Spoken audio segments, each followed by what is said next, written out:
Mesdames, Mademoiselles et Messieurs, bienvenue sur le journal de ce jour. Le président du Conseil présidentiel, M. Mohamed Lemnefi, a présidé la réunion des pays voisins de la Libye en marge des réunions de l'Assemblée générale des Nations unies qui se tiennent actuellement à New York pour discuter de la situation actuelle et des moyens de rétablir la sécurité et la stabilité dans le pays.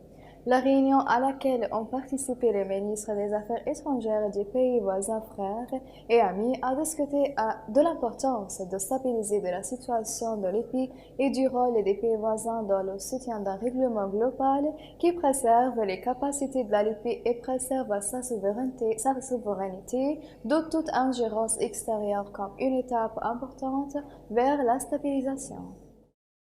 Le porte-parole du Conseil présidentiel, Najwa Ouhiba, a déclaré dans des déclarations télévisées le Conseil présidentiel a progressé dans le dossier du retrait des forces étrangères et des mercenaires du pays sous supervision et coopération internationale.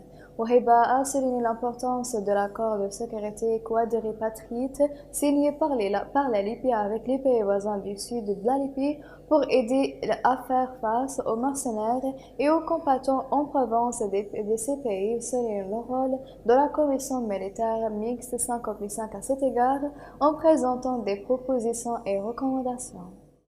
Le ministre d'État aux Affaires économiques a tenu sa première rencontre avec la communauté libyenne en Égypte pour examiner les obstacles et les difficultés auxquelles elle est confrontée. Il a été convenu d'un mécanisme pour commencer les travaux au cours de la période à venir pour résoudre les problèmes liés aux dossiers médicaux et éducatifs, en plus de dossiers des déplacés, tandis que la réunion a souligné l'importance d'une réconciliation nationale globale pour sauver la Libye, établir la paix et la stabilité. Le ministre de la Santé, M. Ali Zenati, a discuté avec la salle d'urgence sanitaire égyptienne du mécanisme de lancement d'une salle d'urgence commune entre les deux ministères. Lors de la réunion, les deux parties ont passé en revue leur expérience dans la lutte contre la pandémie de corona, en plus de discuter de la question de l'approvisionnement des centres d'isolement en oxygène liquide. La réunion a porté sur les aspects élargis de la coopération entre les deux ministères en ce qui concerne l'aspect santé selon l'accord conclu entre les deux ministres de la Santé. Mesdames et Messieurs, la fin de résumé. Merci de m'avoir attiré votre attention et au revoir.